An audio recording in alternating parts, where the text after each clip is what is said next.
Welcome to I news. మనం నిత్యం కొనుగోలు చేసే వస్తువుల అసలు ధరలు, వాటిపై మనం చెల్లించే పన్నులు, ఇతర ఖర్చుల గురించి చాలా మందికి పెద్దగా అవగాహన ఉండదు. కొన్ని ఉత్పత్తుల విషయంలో ఈ వ్యత్యాసం అంటే తయారీ ఖర్చుకి మనం చెల్లించే ధరకు మధ్య ఉన్న తేడా చాలా పెద్దదిగా ఉంటుంది. అలాంటి ఒక ఇంట్రెస్టింగ్ అండ్ ఆశ్చర్యకరమైన విషయమే ఇప్పుడు బీర్ ధరల విషయంలో బయటపడింది. దేశంలో అత్యంత ప్రజాదరణ పొందిన కింగ్ ఫిషర్ బీర్ అసలు తయారీ ఖర్చంతా, దానిపై మనం ఎంత అదనంగా చెల్లిస్తున్నాం, ఆ అదనపు మొత్తం ఎక్కడికి వెళ్తోంది, ఈ లోపల లెక్కలు తెలిస్తే మీరు నిజంగా షాక్ అవుతారు. Watch the story.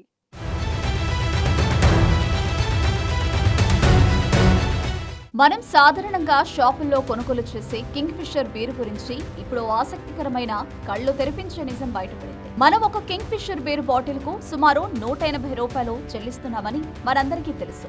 అయితే దీని అసలు తయారీ ఖర్చు అంటే ఫ్యాక్టరీ గేట్ నుంచి బయటకు వచ్చేటప్పుడు ఉండే ధర కేవలం 30 రూపాయలు మాత్రమే అని సమాచారం. అవును, మీరు విన్నది నిజం.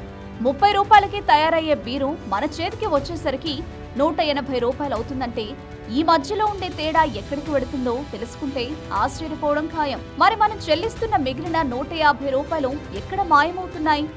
ఈ అదనపు మొత్తం అనేక రూపాల్లో ఖర్చవుతుంది లేదా వివిధ వర్గాలకు చేరుతుంది. ఇందులో సింహభాగం అంటే ఏకంగా సుమారు 70 రూపాయలు ఎక్సైజ్ ట్యాక్స్ రూపంలో ప్రభుత్వ ఖజానాకు చేరుతుంది.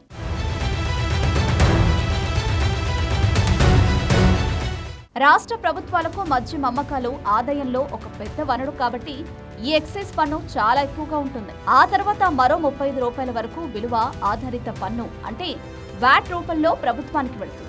అంటే మనం చెల్లించే 180లో సగానికంటే ఎక్కువ అంటే సుమారు 105 రూపాయలు కేవలం పన్నుల రూపంలోనే ప్రభుత్వానికి చేరుతున్నాయన్నమాట. ఇక మిగిలిన మొత్తాన్ని చూస్తే బీరును తయారు చేసిన కంపెనీ నుంచి దుకాణాలకు చేరవేసే డిస్ట్రిబ్యూటర్స్, అలాగే మన నేరుగా కొనుగోలు చేసే రిటైలర్లు తమ లాభం కోసం సుమారు 20 రూపాయలు తీసుకుంటారు.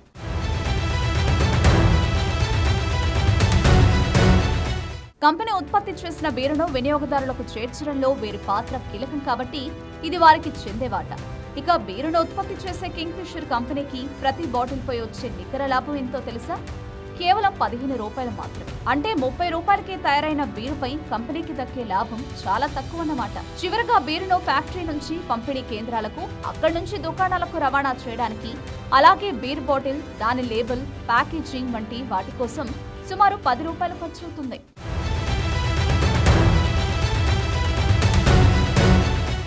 ఈ లెక్కలన్నీ కలిపి చూస్తే అసలు ఉత్పత్తి ఖర్చు కేవలం 30 రూపాయలు ఉన్నప్పటికీ మనం 180 రూపాయలు ఎందుకు చెల్లిస్తున్నామో స్పష్టంగా అర్థమవుతుంది. అధిక పన్నులు, పంపిణీ, రిటైల్ లాభాలు, అలాగే రవాణా, ప్యాకేజింగ్ ఖర్చులు అన్ని కలిపి బీరు ధరను అమాంతం పెంచుతున్నాయి. ఇది కేవలం బీరు విషయంలోనే కాదు, మనం కొనే చాలా ఉత్పత్తుల విషయంలో ఇలాంటి ధరల వ్యత్యాసం ఉంటుందని నిపుణులు చెప్తున్నారు. వినియోగదారులు చెల్లించే ప్రతి రూపాయిలో పన్నులు, ఇతర మధ్యవర్తుల పాత్ర ఎంత పెద్దదో ఈ ఉదాహరణ తెలియజేస్తుంది.